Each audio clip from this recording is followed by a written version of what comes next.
आदरणीय दादासाहेबांनी नीरा देवगडचं धरण जेव्हा मंजुरी करायची होती 80च्या दशकामध्ये निलंगेकर साहेबांसमोर प्रेस्टिजचा इश्यू केला आणि ते धरण मंजूर करून घेतलं।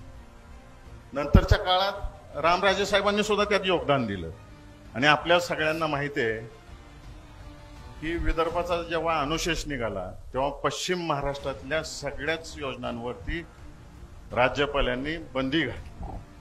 आता तिकडचा अनुशेष दूर झाल्यानंतर पश्चिम महाराष्ट्रातली कामं चालू झाली।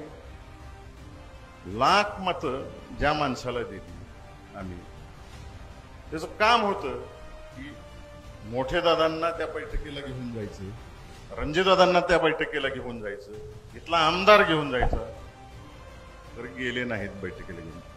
तेव्हा अजितदादांची राष्ट्रवादी अजून पक्षात आली नव्हती, यांच्या युतीमध्ये आली नव्हती, महायुतीमध्ये। विरोधी पक्षातले 2 आमदार घेऊन तिथे गेले आणि नीरा देवगडची बैठक केली। त्याच्या आधी नीरा देवगडचं काम महाविकास आघाडी सरकार असताना तुम्ही सगळं फायली तयार करून ठेवल्या होत्या, त्यांनी फक्त पुढे ढकलायचं काम केलं आणि सांगते आता मी पाणीदार खासदार आहे।